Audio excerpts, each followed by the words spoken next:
Okay, good afternoon, Mbak Feni. Good evening, Mbak Geni. This is good afternoon from Depok, Indonesia, and good evening from Oregon.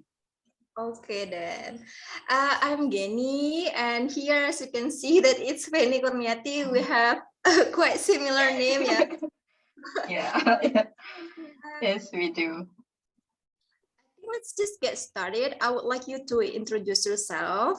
Bisa sedikit ngobrol, latar belakang pendidikannya apa, terus profesi. Well, we are now talking about, I think this is the disclaimer. We are talking about Fulbright Scholarship, dan ini mungkin in general untuk steps-nya, tapi nanti kita akan lebih in-depth untuk PhD program, gitu ya Mbak Feni ya? Yeah. Okay, and we are talking on behalf of the Fulbright. Ini cuma lebih ke sharing pengalaman pribadi dari Mbak Feni Kurniati gitu. Okay, thank you Mbak Geni. Oke. Okay, saya Feni Kurniati. You guys can call me Feni. Fulbrighter 2021. Wait, am I 2021? Yeah, I guess. Tahun 2021 dapat Fulbright-nya, berangkat 2021 juga di bulan November. Sekarang saya lagi sekolah di University of Oregon in Eugene. Sebelum ke sini saya bekerja di arsitektur ITB sebagai dosen. Lalu kemudian mungkin sekitar 3 tahun bekerja sebagai dosen, lalu kemudian merasa this is the time to get a higher education and to learn more, and then yeah, here I am. Okay, thank you Mbak Feni. Tadi Mbak Feni cerita kalau Mbak Feni ini batch 2021 gitu ya, jadi itu artinya apply beasiswanya itu apakah di tahun 2021 kemudian berangkat 2021 atau gimana Mbak? Wah, itu pertanyaan bagus tuh. Iya, kalau tidak salah tuh daftarnya di awal tahun, lalu ada delay yang cukup panjang kan waktu itu karena COVID ya, karena COVID udah mulai putus harapan, barangkali udah nggak ada nih untuk tahun ini gitu. Terus tiba-tiba dapat email dari Fulbright. Dan setelah itu prosesnya sangat cepat, disuruh interview, lalu kemudian disuruh melengkapi berkas dalam waktu 1 bulan, kalau tidak salah ya. Kemudian ambil tes IBT, GRE, yang segala macam.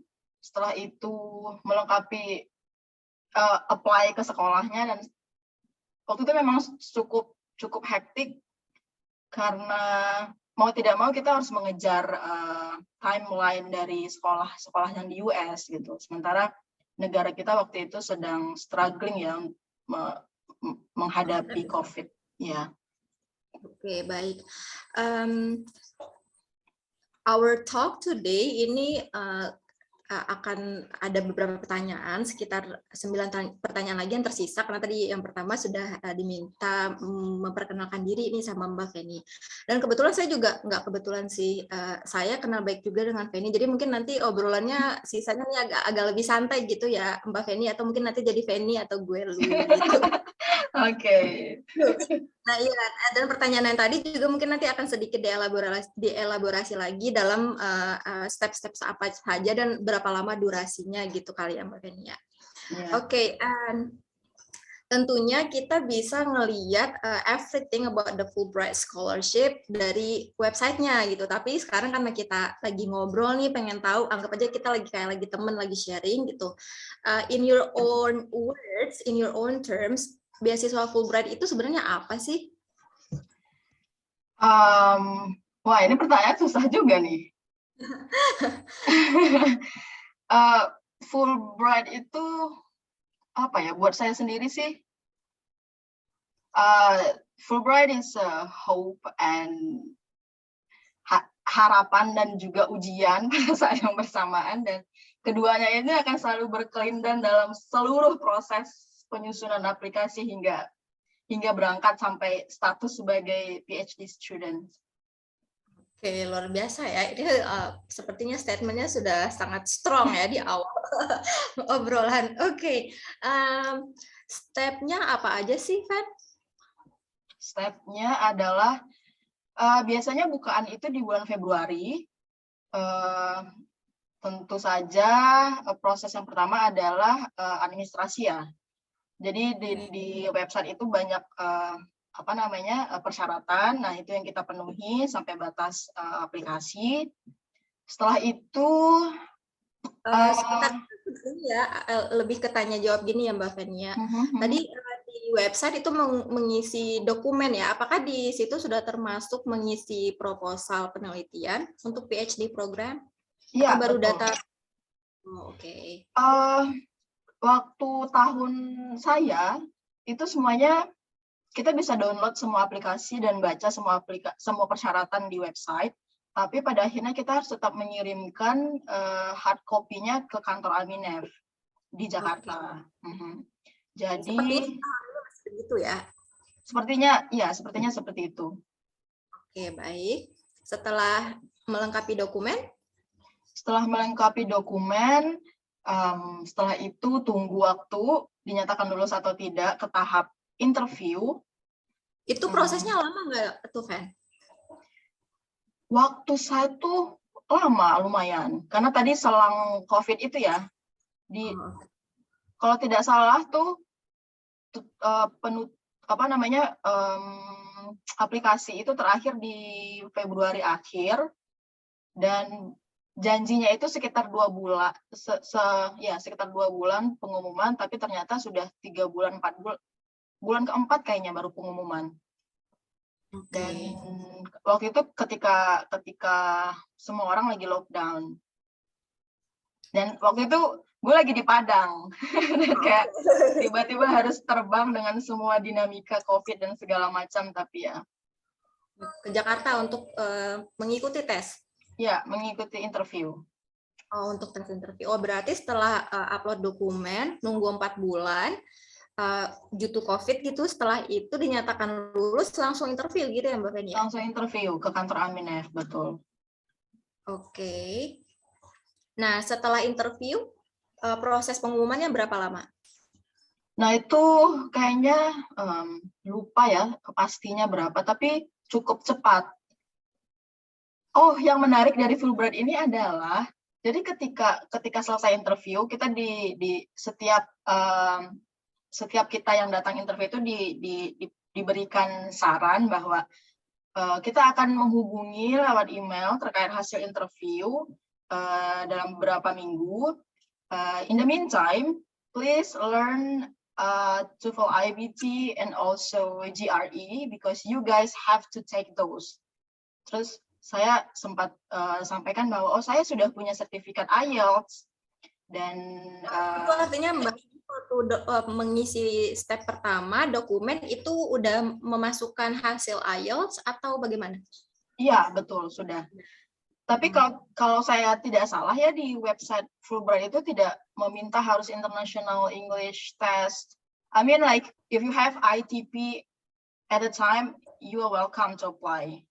Oke. Tapi setelah interview diingatkan untuk mempersiapkan tes IBT gitu ya? Iya, tes IBT dan GRE waktu itu. Tapi kan kalau tapi saya berbicara atas diri saya sendiri, mungkin saya tidak akan mempersiapkan diri sampai pengumuman keluar gitu kan. Karena kita juga punya pekerjaan lain. Nah, jadi waktu itu yang terjadi adalah saya dapat email. Nah, email itu agak ambigu karena kita masih dinyatakan sebagai calon. Oke. Berarti diresmikan sebagai penerima beasiswa gitu ya? Iya, betul. Tapi kita sudah disuruh tes IBT, suruh tes GRE, dan sudah didaftarkan dan dibuatkan jadwal oleh mereka. Lalu kemudian dan diminta beberapa dokumen legal. Nah, waktu itu saya coba telepon ke kantor kan menanyakan ini maksudnya calon ini seperti apa? Apakah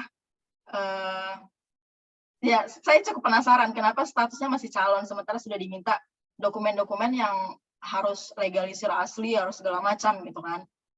Nah, yang menurut saya agak menariknya di situ karena kita tuh akan tetap menjadi calon sampai kita dapat sekolah. Oke. Nah, jadi istilah kata nih dari calon akhirnya diresmikan itu di tahap apa tuh, Mbak? Di tahap setelah kita daftar ke kampus. Jadi mungkin itu tahap akhir ya, setelah daftar ke kampus, lalu kemudian menunggu kampus memberikan hasil. Lalu kalau misalnya kita lulus di satu kampus dan kita terima, nah disitulah kita menjadi Fulbrighter, menjadi grantee, bukan calon lagi. Oke, berarti tadi setelah interview, bahkan setelah dinyatakan lulus interview, masih harus tes bahasa Inggris, IBT atau GRE. Lulus itu juga masih harus nyari kampus gitu ya? Iya, betul. Oke, sip. Selanjutnya pertanyaannya, nah kalau menemukan kampus tujuan itu, apakah dari pengalamannya Feni sendiri ini sudah menentukan kampus pilihan bahkan sebelum apply, sebelum mempersiapkan dokumen, atau setelah dinyatakan lulus dokumen, interview, dan kemudian kan kalau Fulbright kan baru nyari kampus gitu ya. Kalau dari pengalaman ini di tahap mana nih mempersiapkan kampus tujuan?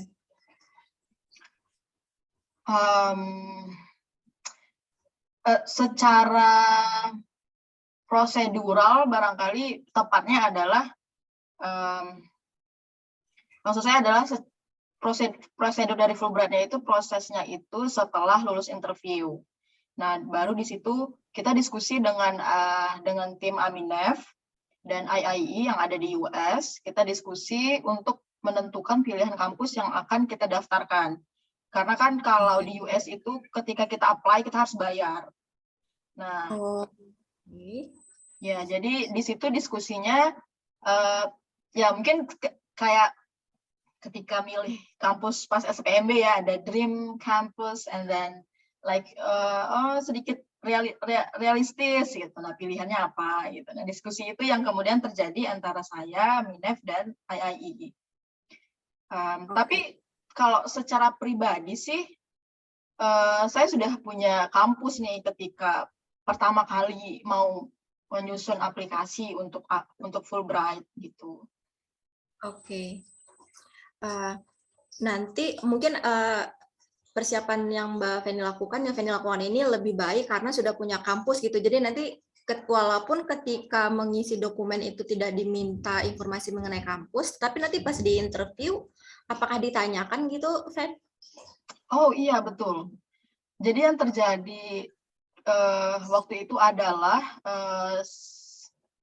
saya sudah punya kampus di kepala saya dan saya punya topik yang mau pada saat itu juga memang disesuaikan dengan keahlian expertise ataupun spesifikasi di kampus. Lalu saya menulis aplikasi ke Fulbright dengan itu di kepala saya. Nah, memang mereka tidak meminta harus ada kampus atau sudah harus kontak profesor gitu, enggak. Tapi waktu itu secara tidak sadar mungkin ya prosesnya itu memang seperti itu. Lalu ketika di interview ditanyakan punya kampusnya kenapa US gitu kan. Oh, saya pengen US itu salah satu negara punya universitas terbaik di bidang saya. Terus ditanya lagi, dikejar kampusnya mana, terus saya sampaikan kampusnya. Terus dikejar lagi dengan siapa ingin bekerja dengan siapa gitu. Nah, terus saya sampaikan lagi, terus mereka kejar lagi seperti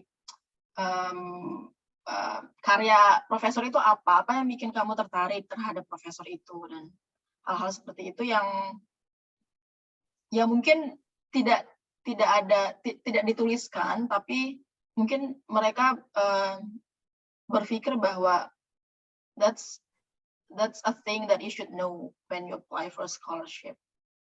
Wah, keren banget ya ini ya, Fen ya. itu tadi saya highlight juga pernyataannya dari Feni yang bilang memang kita tidak dari awal ditanyakan kampus, tetapi dengan memiliki kampus tujuan yang udah kita tahu mau apply di mana itu sangat membantu dalam proses penulisan pengumpulan dokumen dan interview gitu ya.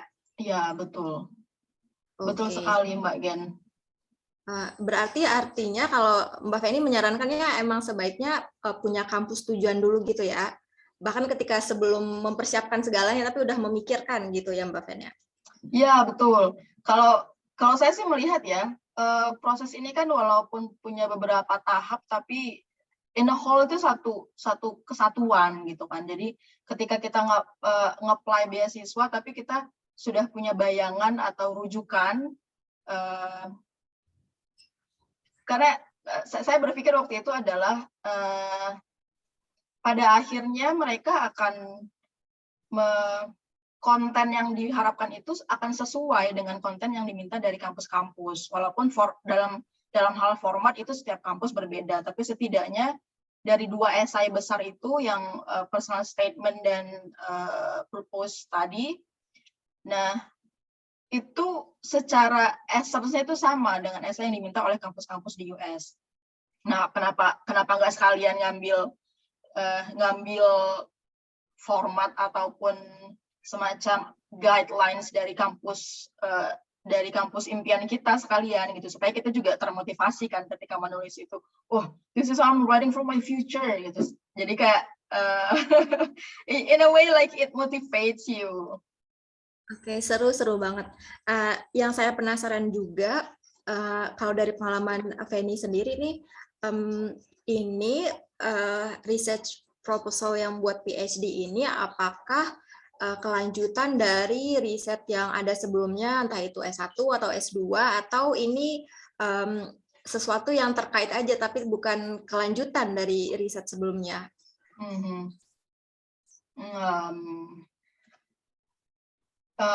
Saya jadi inget tuh waktu nyusun proposal statement,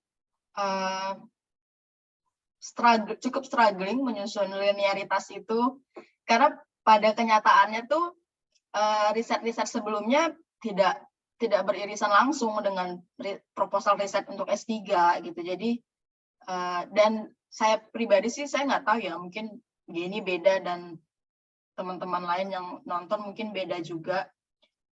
Kalau saya sendiri, hidup saya tidak selinear itu gitu, dan saya tidak punya privilege untuk bisa membuat rencana saya sekarang dari waktu saya masih remaja gitu. Saya nggak punya privilege dan saya nggak punya exposure itu gitu. Bahkan ketika saya di S1, kemudian dari S1 ke S2, itu semua terasa sangat insidental, dan hal-hal yang terjadi di antaranya juga sangat insidental ya kalau saya rasa ya. Seperti misalnya setelah saya lulus S2, kemudian saya mulai ngajar dan ikut terlibat dalam beberapa riset. Itu juga riset-risetnya itu itu bukan riset-riset yang saya susun berdasarkan roadmap saya pribadi gitu. Jadi semacam kesempatan yang ada lalu saya ambil gitu. Nah, panggilan hati juga kali ya, Fen ya? Iya, benar. I mean, structure, oh, this gonna help me with my proposal or my research proposal later on in the future. Tapi kayak, wah ini seru nih gitu, dan ada panggilan hati buat ikut gitu. Yang tanpa sadar akhirnya ini membantu dalam proposal berikutnya gitu ya. That's it, ya.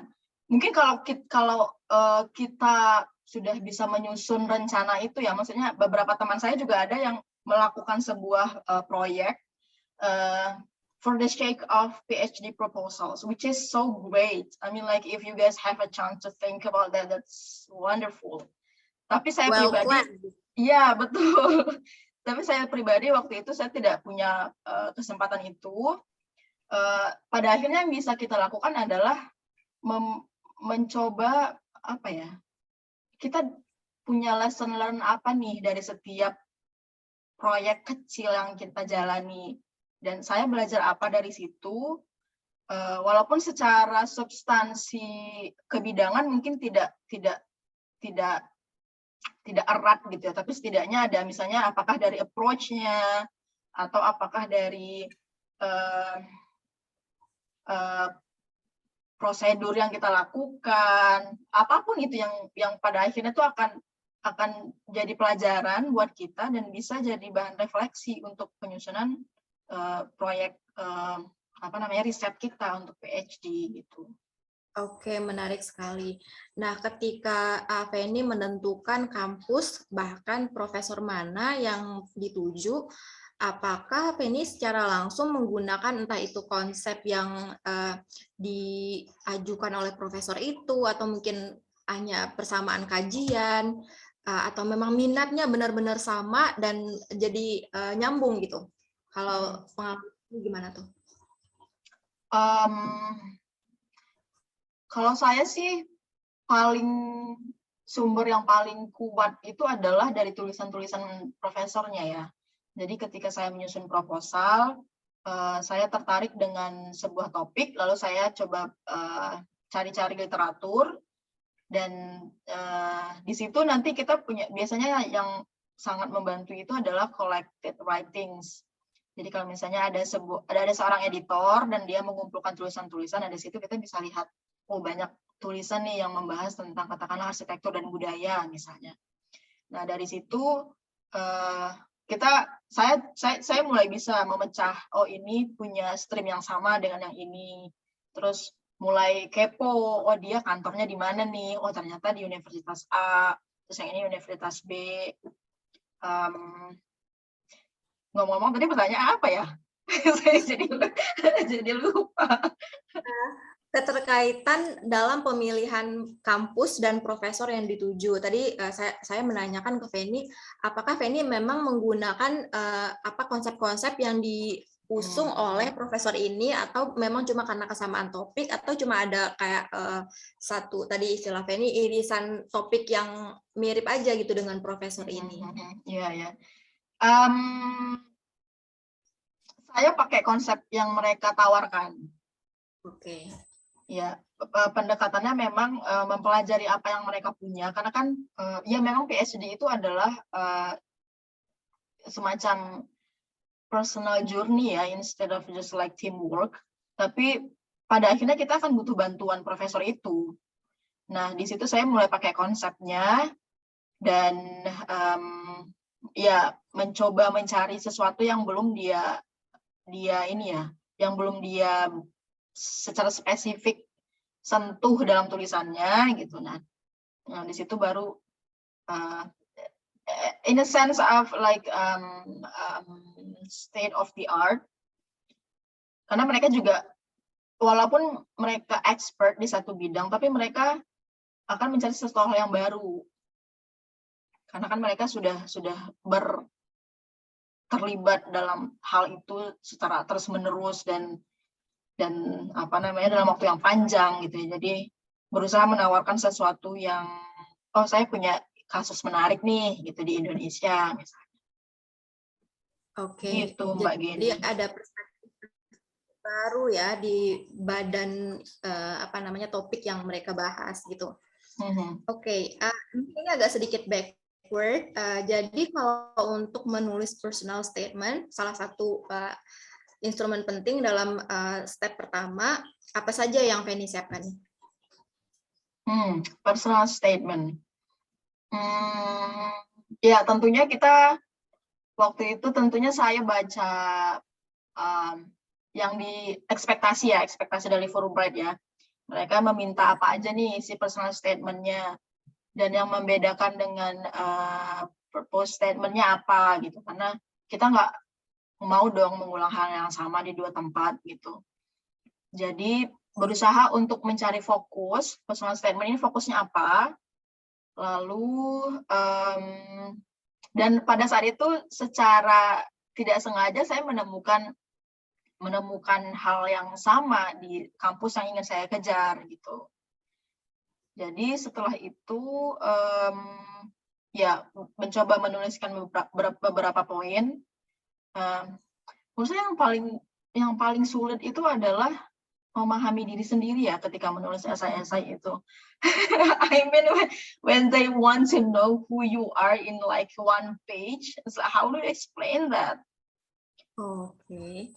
Apalagi tadi ini sempat cerita ada beberapa hal yang ini lebih kayak variabel-variabel bebas yang gimana nih biar bisa jadi variabel tetap dan linear gitu ya sebagai seorang Feni gitu ya. Iya, betul. Dan bagaimana pengalaman-pengalaman masa lalu, how do you make sense of those things and help you become who you are right now? Dan menurut saya proses itu yang paling sulit ketika menulis esai itu. Lalu dari sejumlah perjalanan yang sudah terjadi itu,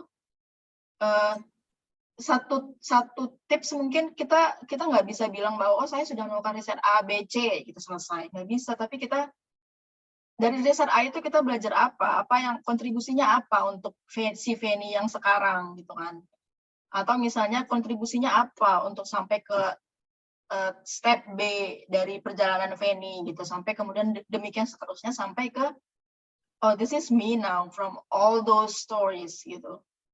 Nah, menurut saya pencarian alur itu sih yang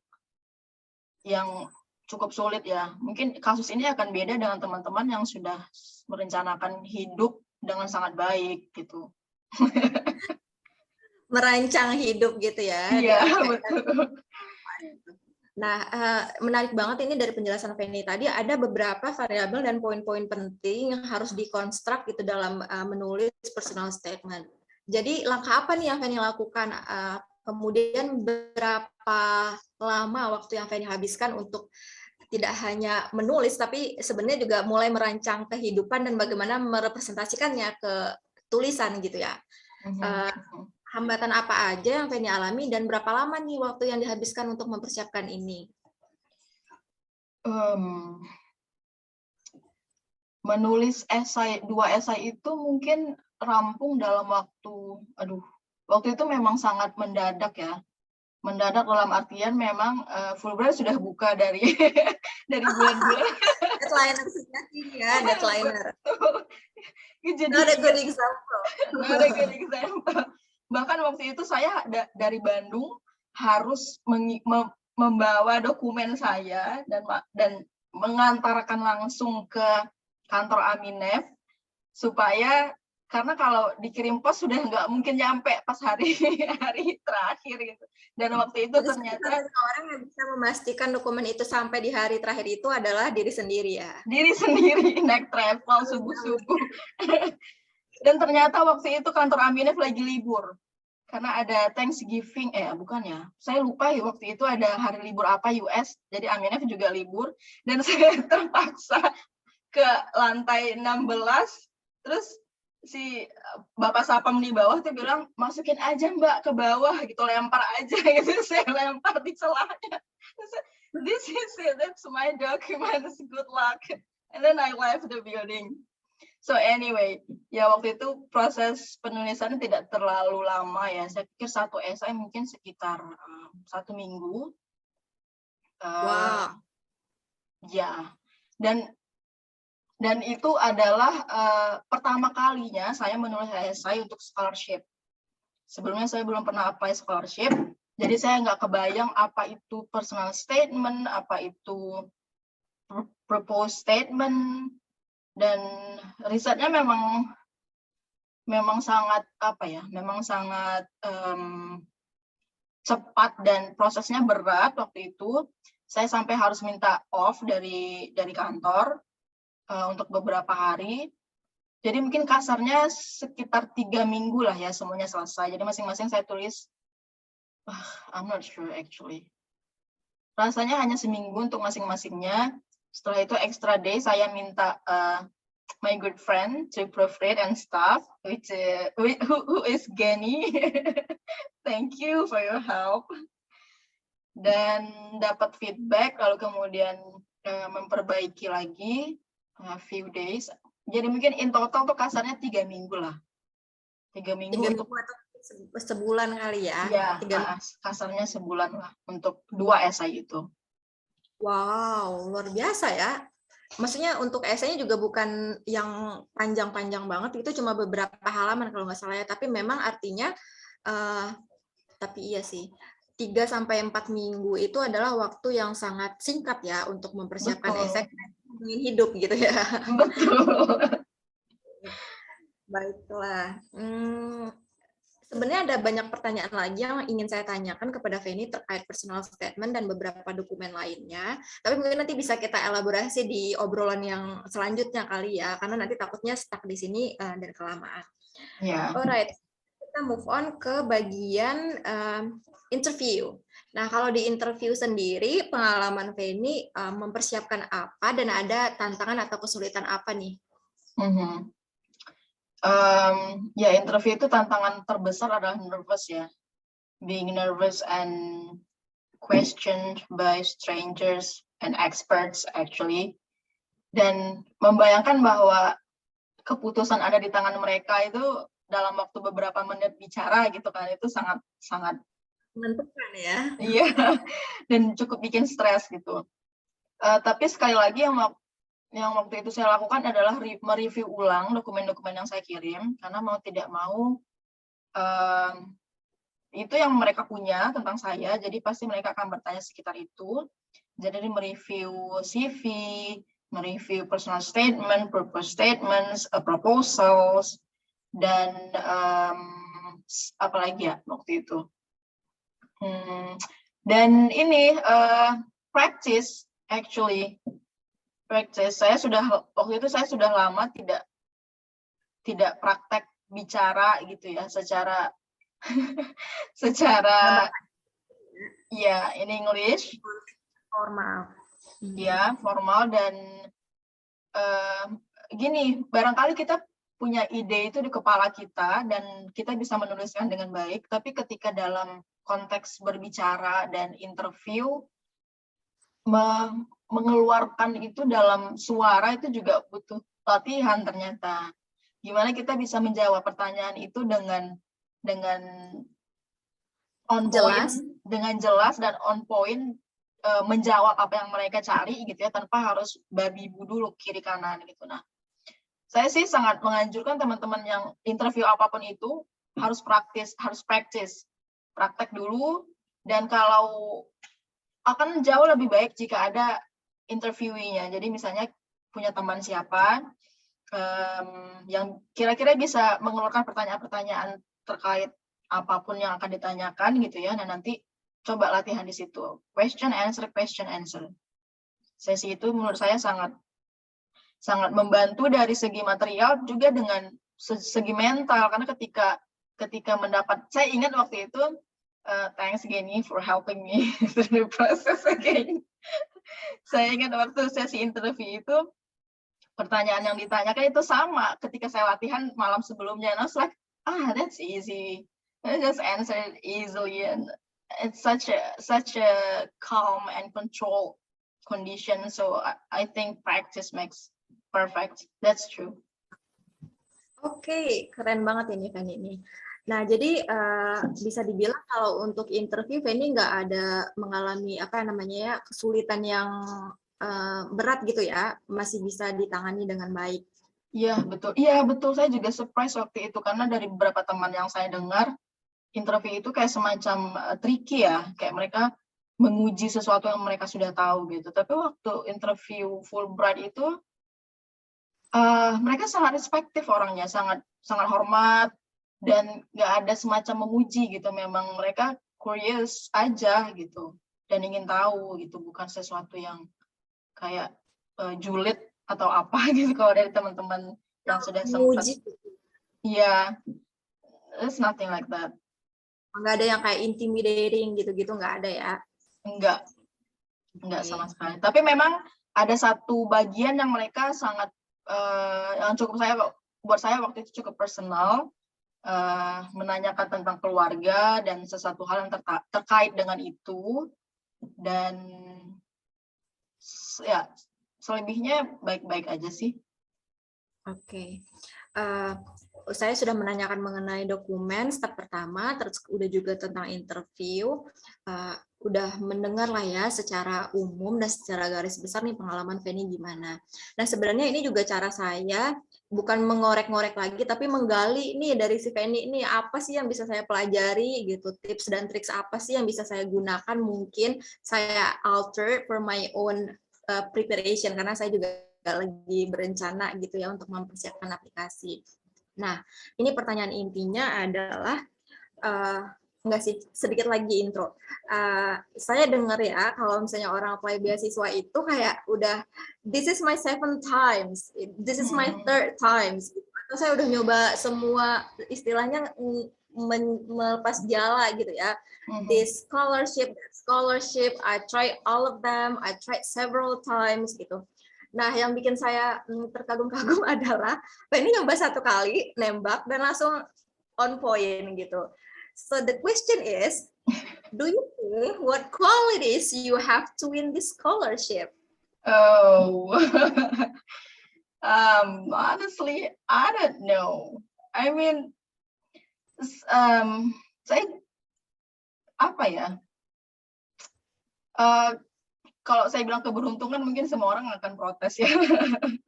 Ya, tapi tentu saja keberuntungan berperan di sini. Tapi kalau boleh bicara mungkin apa ya, strategi mungkin ya. I mean, I know like my life's far from perfections and stuff. So the only thing that I have is to make it more strategic for me. Jadi salah satu strateginya itu tadi yang kita sudah diskusikan juga, bahwa kayak apa ya, ketika menceritakan hidup kita itu coba ceritakan dalam storyline yang mereka inginkan gitu. Jadi kalau secara kasarnya nih, Fulbright itu kan pada prinsipnya adalah cultural exchange programs ya. Penekanannya adalah bagaimana supaya kita aware akan diversity, bagaimana kita ingin berbagi dengan orang lain, dan to create a better world, stuff like that. Jadi ketika itu yang saya pikirkan adalah, yang ada di kepala saya adalah all the community works that I've done with my colleagues, my friends, my personal, I do it myself and stuff like that. Dan lalu kemudian berusaha untuk mengaitkannya ke bidang studi saya, misalnya arsitektur gitu. Nah, gimana arsitektur itu dilihat sebagai sebuah cara untuk bekerja bersama-sama dengan masyarakat to create a better world, untuk mengapresiasi perbedaan-perbedaan itu gitu. Nah, jadi walaupun secara apa ya, secara kebidangan semua pecahan-pecahan masa lalu ini saling terpisah, tapi sebenarnya secara in the core they all have the same spirit. Jadi kayak, oh, spiritnya adalah spirit berbagi gitu. Jadi saya berusaha untuk strategik di bidang itu, berusaha menyusun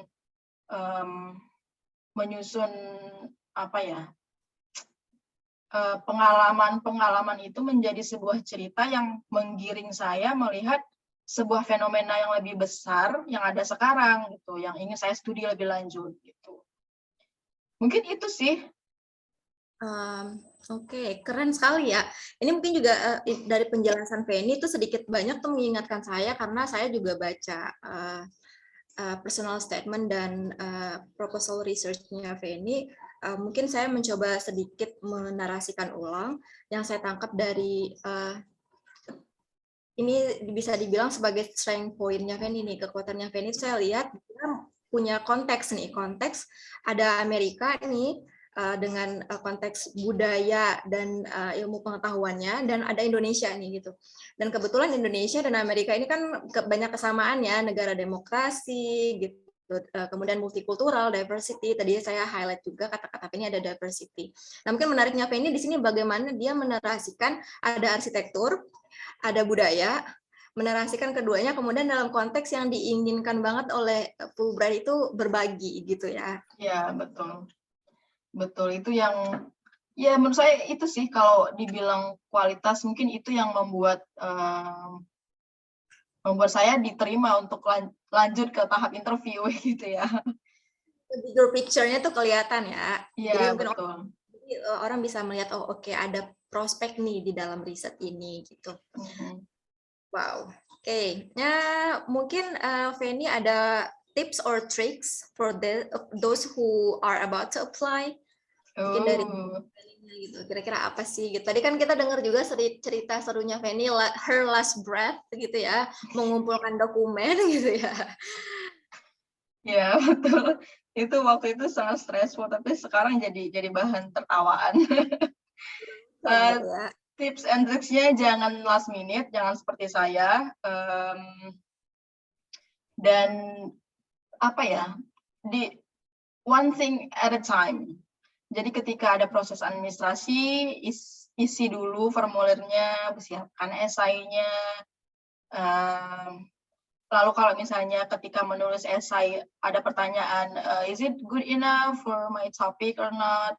And then try to talk to someone that you trust, like your professor. Waktu itu saya coba diskusi dengan profesor saya di ITB.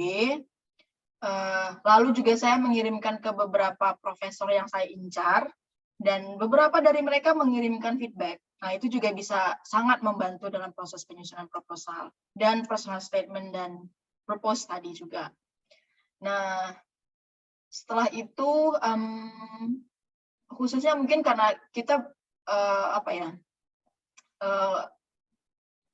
senjata kita satu-satunya adalah tulisan di tahap pertama. Jadi usahakan punya spare waktu untuk proofread. Jadi kalau misalnya punya teman baik atau orang yang dipercaya untuk bisa mengoreksi apakah itu grammar ataupun alur penyampaian atau apapun itu, please do. Waktu itu saya dibantu Geni dan sangat membantu sekali karena saya waktu itu tidak biasa menulis dalam bahasa Inggris, khususnya bahasa formal gitu ya. Jadi pasti kita membutuhkan orang-orang yang sudah sangat terbiasa dengan hal itu, dan itu tidak masalah. Jadi silahkan disiapkan waktunya, dan anyway prosesnya akan terus berlangsung, dan jangan takut teman-teman dari Aminef akan sangat membantu dan sangat menggiring lah dari setiap proses yang sangat membingungkan dari keseluruhan proses Fulbright-nya. Tapi saya dan dibimbing dari Aminef-nya ya. Ya, betul. Nanti kita akan di-assign ke satu PIC dan kita bisa diskusi macam-macam dengan PIC kita. Nah, tapi mungkin yang sangat perlu diingat buat teman-teman yang mungkin punya kesamaan perjalanan hidup dengan saya adalah bahwa yakin aja bahwa apa yang sudah kita lakukan itu terjadi untuk satu atau dua alasan yang baik. Apapun itu. Walaupun pada masa lalu mungkin kita ngerasa, gue ngapain sih ikut-ikutan begini gitu.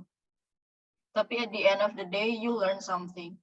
Dan menurut saya sih, yang paling berharga mungkin ya dari pengalaman penyusunan proposal itu adalah itu ya, mengapresiasi hal-hal yang sudah saya lakukan yang sebelumnya mungkin saya nggak kepikiran untuk apa saya melakukan itu gitu. It's just another day. I just do it for them. I just do it for my community, my institution, or whatever is that. But then at the end of the day, this helps me actually. Jadi, please appreciate everything you've done, and please, please trust yourself. You are an intelligent person. So if you don't say it every day, please do. Duly noted. Ini kayaknya keren banget ini proses menyusun proposal, tapi kayaknya lebih ke redefining yourself and reconstruct the architecture of your life gini jadinya ya. True. That's so nice. To go through this process nih kayaknya ya, apapun hasilnya nanti gitu. Oke, keren banget. I want to honestly, I have bunches of questions in mind, tapi kayaknya kalau nanti saya tanyain semua nih bisa sampai sore nih kalau di sini di Indonesia. Mungkin nanti saya mau minta Feni lagi buat ngobrolin in details. Nanti untuk dokumennya, mungkin saya pengen